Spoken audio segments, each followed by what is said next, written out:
So there is a belief amongst travelers, especially those of us who have traveled all our lives or have traveled a lot, that we have seen more of the world than our counterparts who either have never traveled or have not traveled frequently. And so sometimes we can get caught in the trap of thinking that we are more worldly, more diverse, more knowledgeable on human nature than those who have not. And while there's an element of truth to that, right? Like obviously if you've traveled the world, by definition you're more worldly. In our travels, that definitely brings a lot of learning and self-awareness and like just the benefits of travel I love. But we forget that there's an equal benefit, arguably, to staying still and observing the world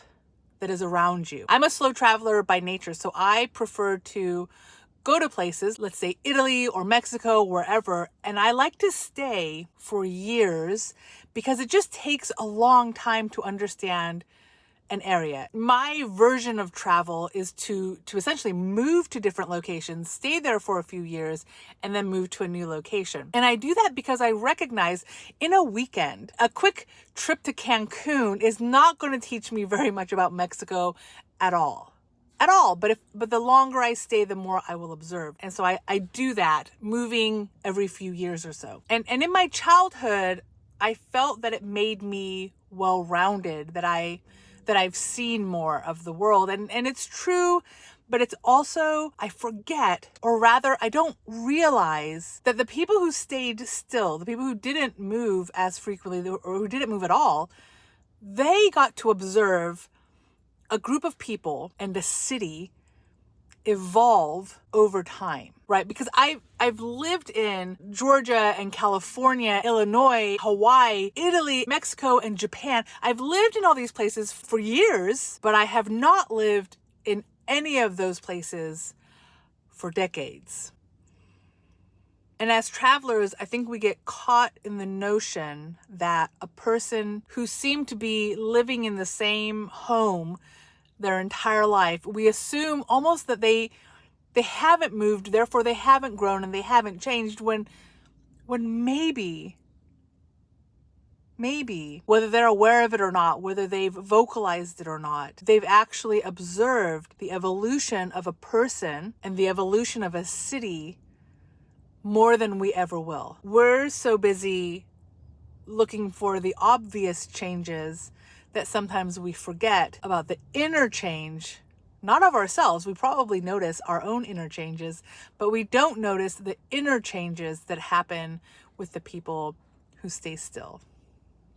So if you, like myself, are on the travel side of the house and every time you come home, you get frustrated at the lack of change or the lack of development happening in your friends and family, we're probably wrong. If it's been years, we're probably wrong to assume that just because the address didn't change, the person didn't change. And also, fun phenomenon that happens when you go back home, we put on our old hats, right? When I meet someone that I haven't seen in years, I mentally go back to the place where we last met, the way I was when we last met. Remember when we used to do this together? Remember how fun it was to do this together? And we might even recreate some of that in the meetings. And there might be an element of nostalgia as well as an element of feeling like the other person maybe never grew out of it when they probably have, especially if it's been years. They've grown out of it, but out of courtesy to you, just as you, out of courtesy to them, you meet again in the same place or in the same way that you left them. And to get over that, it takes time. So if you're just coming home for a week, you're not going to give your old friends and family members enough time to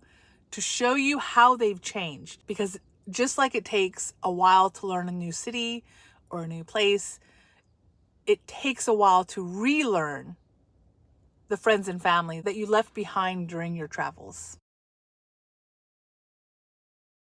Think of it as a honeymoon phase or a phone voice. You know how some people, they change their voice when they talk on the phone, right? You have your phone voice and then you have your real voice. When you meet your friends that you haven't seen in a long time, they put on their phone voice for you. They put on the voice that they used to use when they used to talk with you all the time. They put on that voice to reconnect with you, and it's going to take a while for that to fade a little and for you to see each other more clearly as you really are. Connecting with people takes time. I think it would be a really, really unique and bizarre circumstance if the person actually didn't mature and didn't develop in some way while you were gone traveling the world. I've fallen for it before, especially because there's only been a few times in my life where I've come home to meet people. So it's sometimes, if you travel very frequently, it's sometimes hard to notice. But the people who didn't travel changed. They didn't change in the way you changed because they didn't follow your path, but they changed in their own path. And there's no way to know. This is why regret makes no sense. There's no way to know that had you chosen to go to a different location or had you chosen to not travel, how different your life would be. The variables are too many. So, quick public service announcement. The friends we leave behind have not actually been left behind, and they haven't been stuck in the same literal headspace while you were gone. They've had a different type of maturing. It can just be hard for us to see because we've been distracted by all the places and things we've seen that have been new to us. So we don't notice the changes a city goes through, every month, year, decade. Nothing stays the same. Nothing is the same. As much as we might actually want it to stay while we travel, it's not going to. So for better or for worse, everyone changes. Everyone is going on their own journey, and they are changing, hopefully for the better, while we're away. And it will take time to reconnect again, if you're able to reconnect again.